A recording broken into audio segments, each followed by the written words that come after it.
Barasat station থেকে নেমে এবারে আমি নোয়াপাড়ার উদ্দেশ্যে যাব। সেখানে করুণাময়ী কালীবাড়ি যাব। হলো বারাসাত স্টেশন। নোয়াপাড়া যে করুণাময়ী কালী মন্দির আছে সেটা যেতে গেলে 5 নম্বর হয়ে যেতে হবে। ওখান থেকে অটো করে যেতে হবে। এই প্ল্যাটফর্ম দিয়ে পার হয়ে 5 নম্বর প্ল্যাটফর্মে যেতে হবে।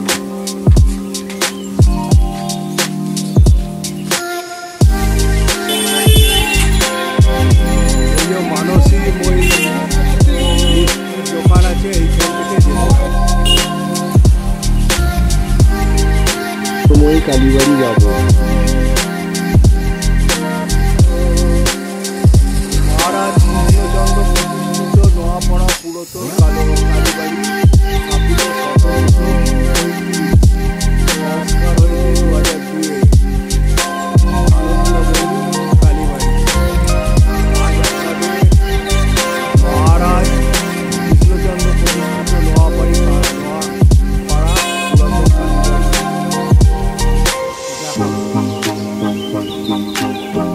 পুরাতন পুরনো কালীবাড়ি দেখা যায়।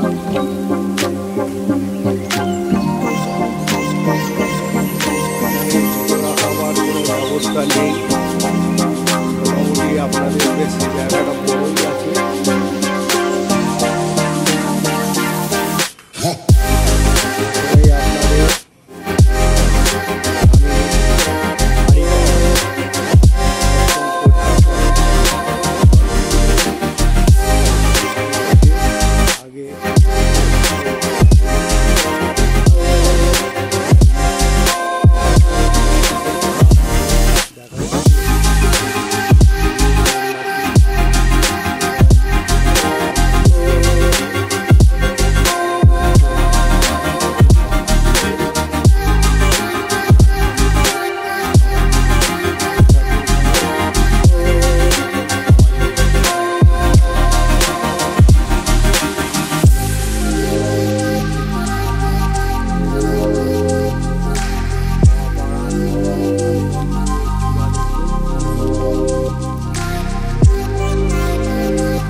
লক্ষ্মী আছে, তার সঙ্গে আছে আমাদের গোপাল, তারপরে কতগুলো নারায়ণ শিলা আছে।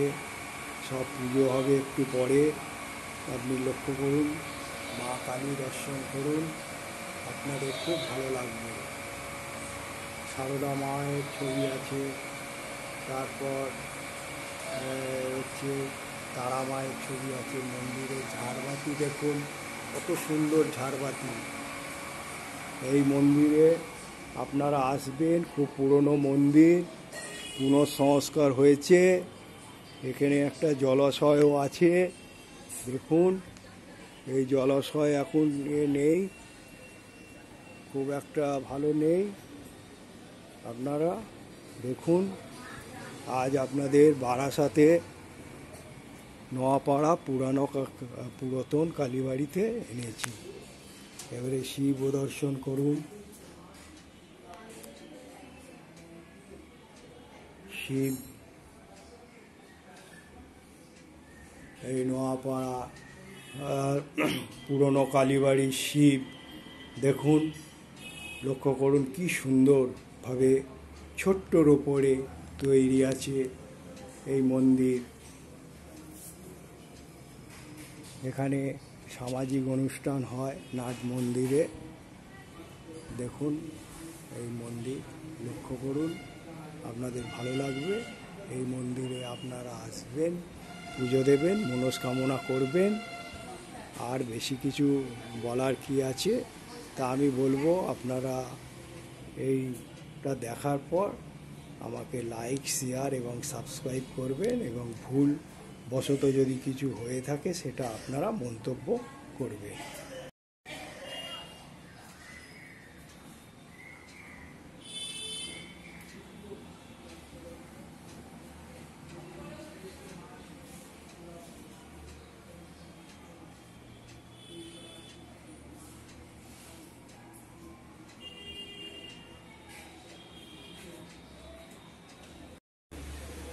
এ হলো নাট মন্দির।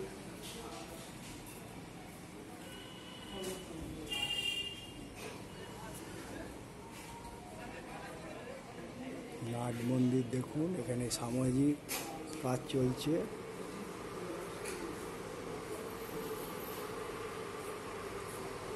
নিচে বসবে?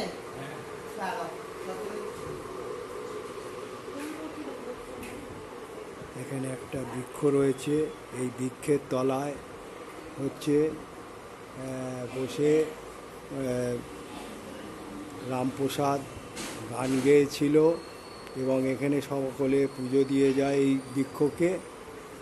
এই বৃক্ষটাকে লক্ষ্য করুন। রামপ্রসাদ গান গেয়েছিল, তখন করুণাময়ী মা রামপ্রসাদকে দেখা দিয়েছিল। এই সেই বৃক্ষ বহুত পুরনো।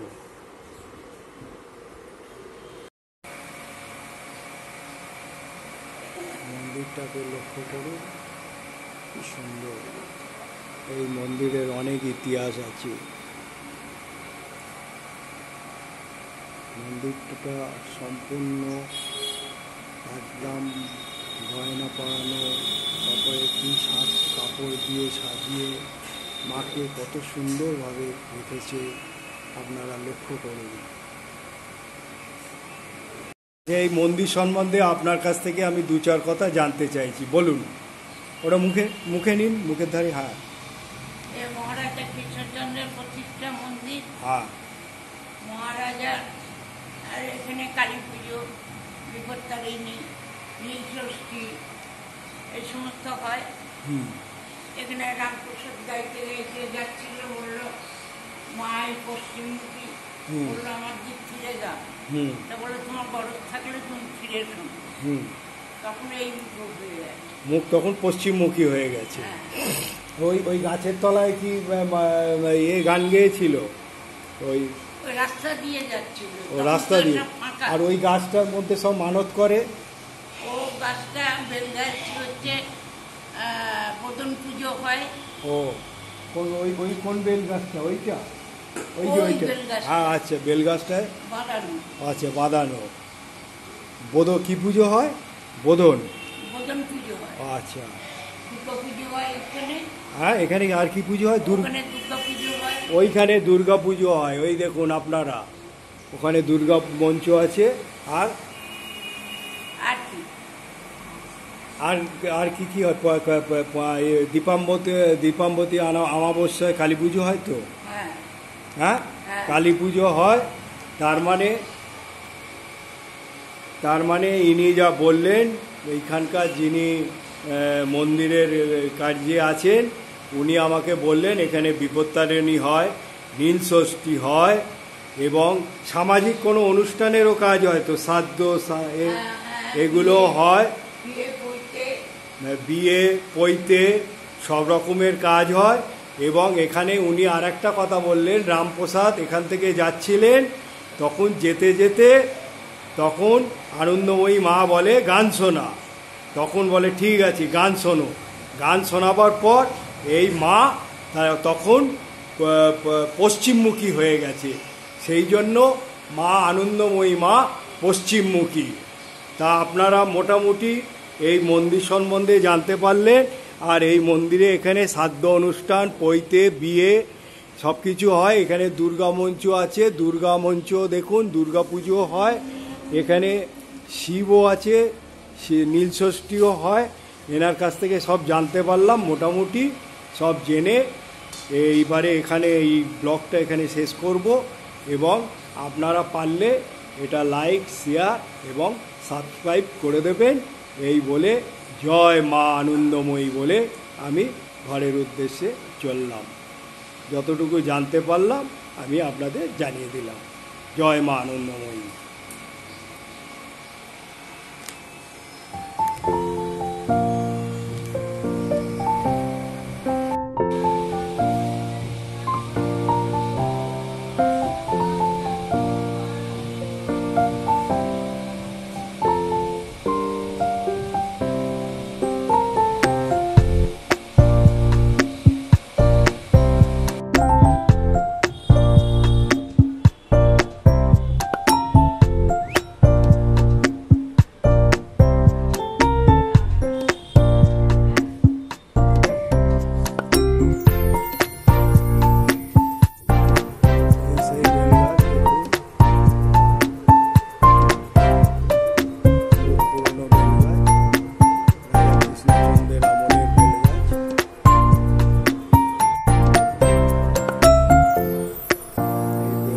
তলায় আপনারা শিবলিঙ্গ দিয়ে গেছে, বসিয়ে গেছে, করেছিল।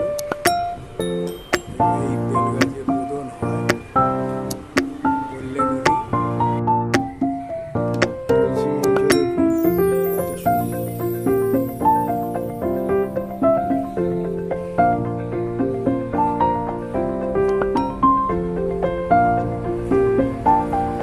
মানে তুলনা হয় না কিভাবে পদ্মের ওপরে তুলসী মঞ্চ একদম লাল রং করে তুলসী মঞ্চ রেখে দিয়ে আছে। খুব ভালো লাগে। এখানে যিনি মোটামুটি পূজার দেখাশোনা করেন উনি বলছেন নিত্য ভোগ হয়, যা যেরকম হয় ওনারা নিজেরাই দেয় ভোগ, কিন্তু ভোগের জন্য কোনো নির্ধারিত মূল্য নেই। তা আপনারা যদি নিজেরা ভোগ দিতে চান তাহলে আপনারা এখানে চাল ডাল দিয়ে ভান্ডারা দিতে পারেন। এইখানের নিয়ম টাকা ধরেও দিতে পারেন। এইভাবে এখানে ভোগের ব্যবস্থা চালু আছে, যেভাবে যেটা জানতে পারলাম। আমি মোটামুটি আপনাদের কাছে আশা করব এই ব্লগটা দেখার পর আমাকে শেয়ার, লাইক এবং সাবস্ক্রাইব করবেন। আর ভুল ত্রুটি থাকলে আমাকে মন্তব্য করে জানাবেন। যত জানাবেন তত আমি ভুল ত্রুটি শোধরাবার চেষ্টা করব। তা এবারে আমি ঘরের উদ্দেশ্যে চললাম। জয় মা কালী, জয় মা আনন্দময়ী বলে আমি ব্লগটা শেষ করলাম।